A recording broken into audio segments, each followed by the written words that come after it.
Assalamualaikum warahmatullahi wabarakatuh. Good morning my students. How is life? Baiklah, kita lanjut materi grammar, yakninya subjective and objective pronoun. Kata ganti. Subjektif ini kata ganti yang posisinya di subjek, dan objektif ini kata ganti yang posisinya di objek. Kita lihat contoh kalimat di bawah ini, ada nomor 1 sampai 4. Yang pertama, lihat yang italiknya, yang miring ini. I'm your English teacher. Fokus kita ke I. I artinya saya. Saya adalah guru bahasa Inggrismu. Berarti I ini adalah termasuk subjective pronoun. Dia berada di awal kalimat. Jadi ini adalah kata ganti yang posisinya di subjek. Yang kedua, you may call me TV. Letaknya di awal kalimat. Ini adalah subjective pronoun, kata ganti yang posisinya sebagai subjek. Kamu bisa memanggil saya TV. Yang ketiga, please call me Miss No. Silakan panggil saya Miss No. Jadi ini posisinya di objek. Berarti ini adalah objective pronoun. Termasuk juga nomor 4, I will introduce you to them. You di sini saya akan memperkenalkanmu. Ini termasuk ke objective pronoun, posisinya di objek. Next, kita pelajari tabel di bawah ini. Ini subjective pronoun, yang ini objective pronoun. Jadi kalau subjective pronoun ini posisinya di subjek, berarti kita menggunakan he. Di objektifnya kita menggunakan him. She nanti menjadi her, it tetap jadi it, I menjadi me, you tetap you, we menjadi us, dan they objektif pronounnya adalah them. Kita lihat contohnya. Yang pertama, Miss No is our English teacher. Miss No adalah guru bahasa Inggris kita.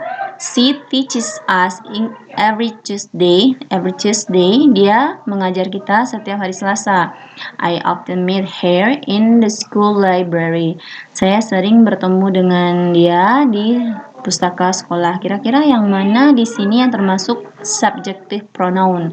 Kita lihat kata ganti di sini. Ini ada kata ganti she dan I. Berarti yang subjektif ini biasanya posisinya di awal kalimat, yang posisinya sebagai subjek. Berarti she. She ini termasuk subjective pronoun. Dan di sini her, saya sering bertemu dengannya. Berarti ini termasuk objective pronoun. Yang kedua, Shakira lives at Tan Malaka Street, number 251. She always keeps her house clean. Dia selalu menjaga rumahnya bersih. We are seeing her now. Nah, yang mana di sini yang termasuk subjective pronoun? Ya, ini termasuk subjective pronoun.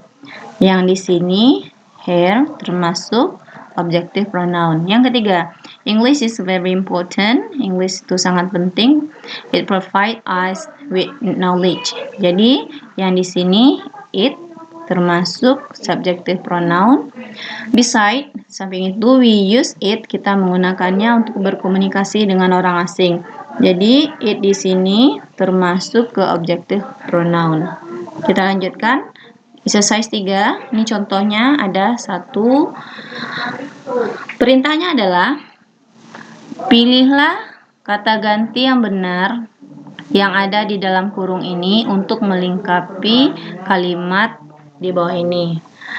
Kita lihat ini, kita artikan. Saya menyukai dia, ini him, dia.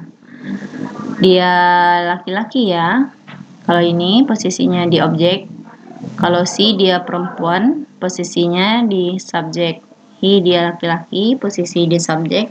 Dan her dia perempuan, posisi di objek.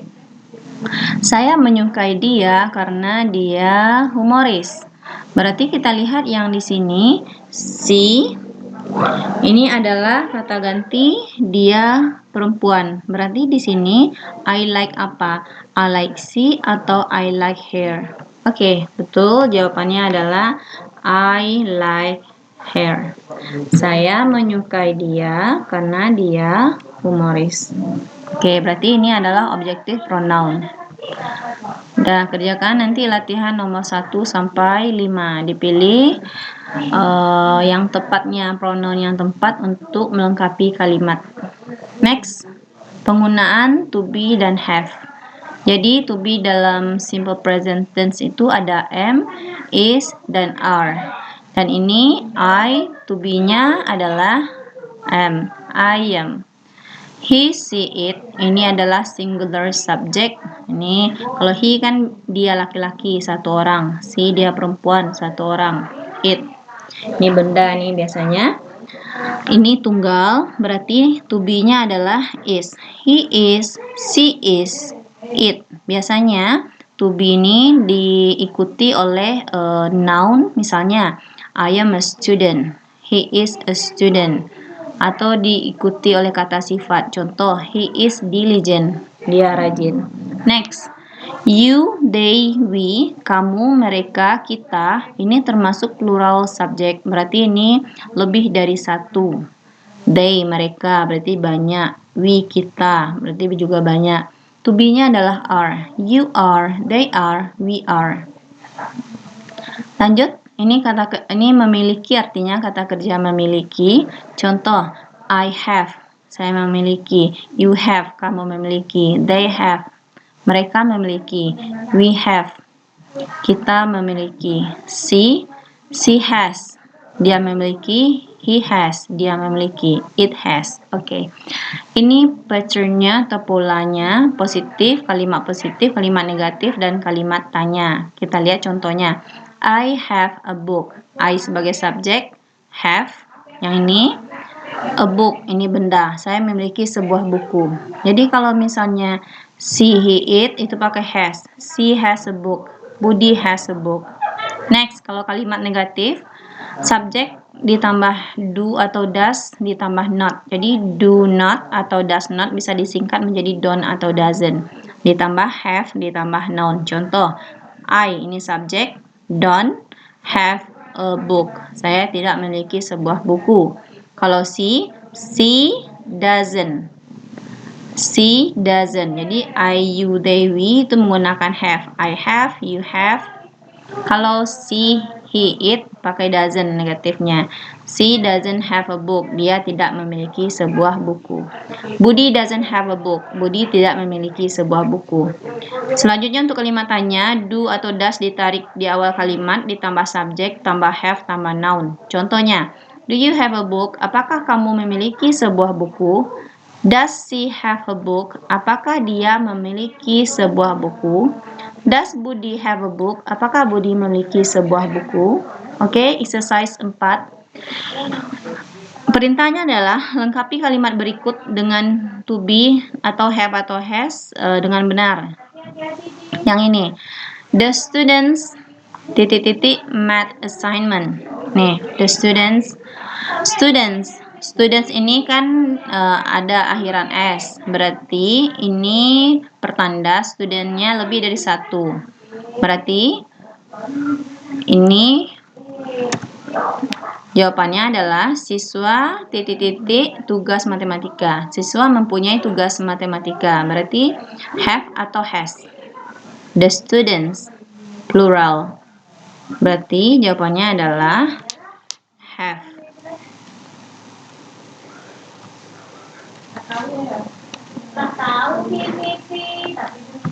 Lanjut, they studied hard all day. Mereka rajin belajar. Next, they. Kalau di sini mereka sangat rajin. Berarti ini pakai to be karena diligent adalah kata sifat. Berarti they pasangannya adalah are. They are very diligent.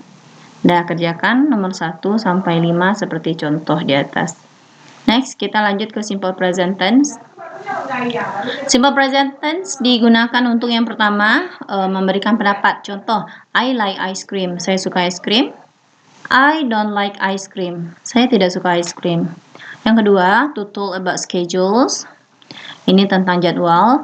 The library opens at 8 AM. Pustaka buka jam 8.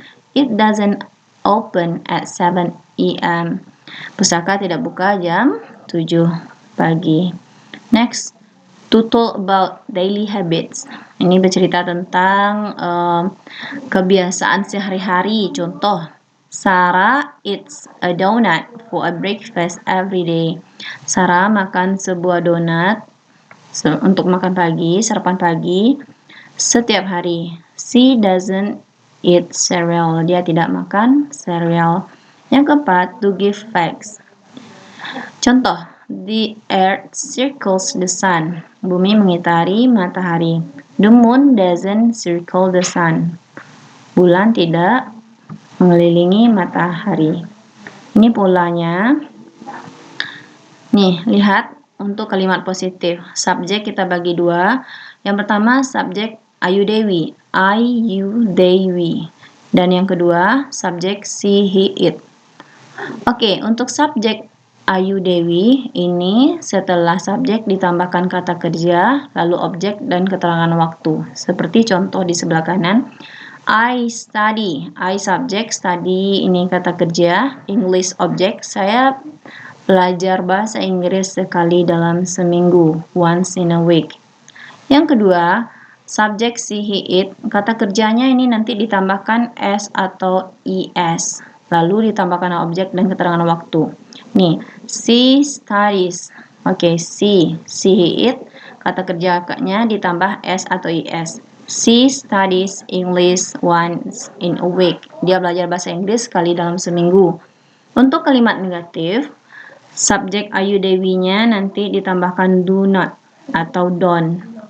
Dan subjek she, he, it ditambahkan does not atau disingkat jadi doesn't. Contoh, I don't study English once in a week. Saya tidak belajar bahasa Inggris sekali dalam seminggu. She doesn't study English once in a week. Dia tidak belajar bahasa Inggris sekali dalam seminggu. Next, kalimat tanya. Oke, kalimat tanya do atau does kita tarik di awal kalimat. Ditambah subjek. Subjek Ayu Dewi. Lanjut ditambah verb, objek dan keterangan waktu. Contoh, do you study English once in a week? Apakah kamu belajar bahasa Inggris sekali dalam seminggu? Jangan lupa tanda tanyanya. Next, does ditambah she atau he atau it. Seperti contoh ini, does she study? Jadi kalau udah ada does-nya di kalimat tanya, study-nya tidak pakai s atau is. Jadi s atau is itu penambahannya hanya di kalimat positif. Apakah dia belajar bahasa Inggris sekali dalam seminggu? Ini time signalnya, keterangan waktunya. Yang pertama, every day, setiap hari. Once in a week, sekali dalam seminggu. Twice a week, 2 kali dalam seminggu. Every week, setiap minggu. Lanjut. Nomor 5, once in a month, sekali dalam sebulan. Twice in a month, every month. Ini bulan ya. Nomor 8, once in a year, year tahun, twice in a year, dan every year.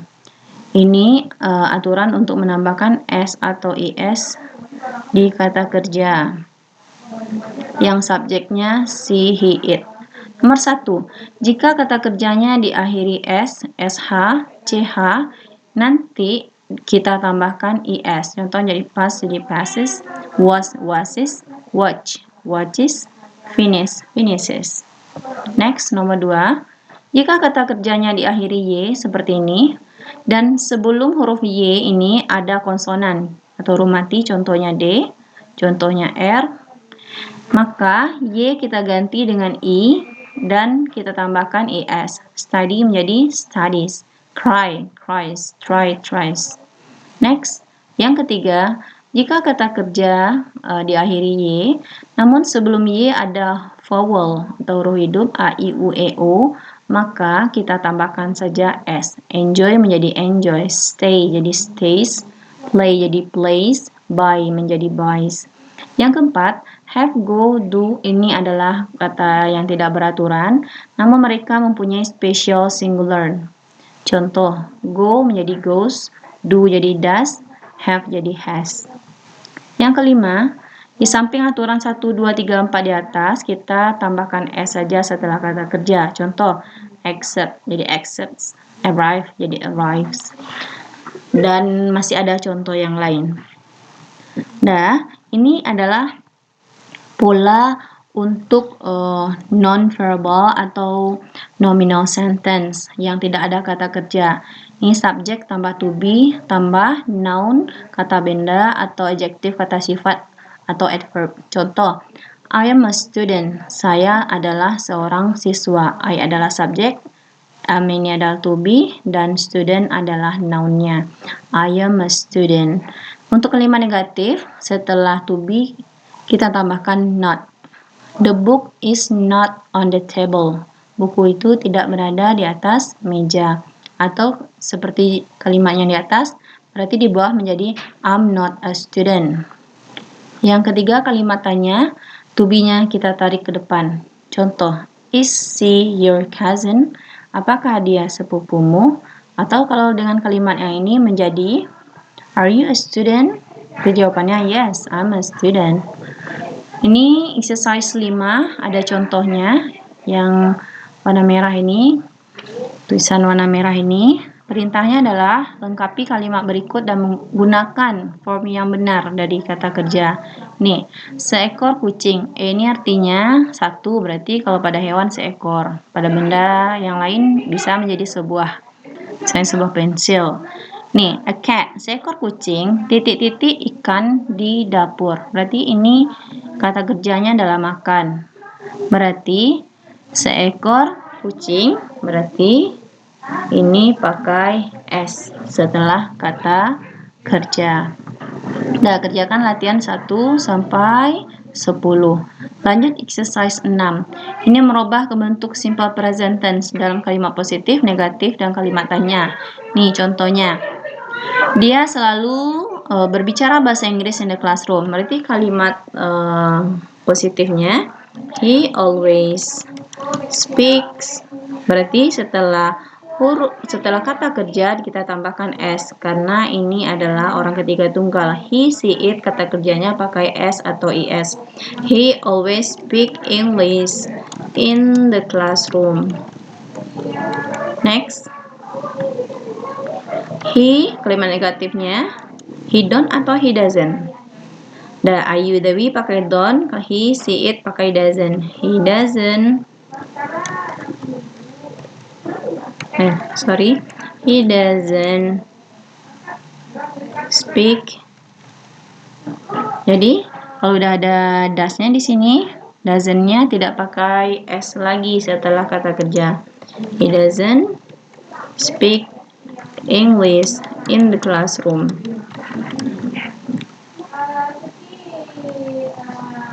Kalimat tanya, berarti kita tarik does-nya ke depan. Does he always speak English in the classroom?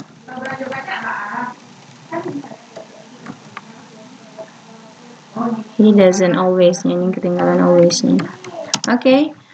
Anda kerjakan latihannya 1 sampai 10. Oke, I think enough. It is enough for today. Semoga Anda bisa paham dengan materi ini. Assalamualaikum warahmatullahi wabarakatuh.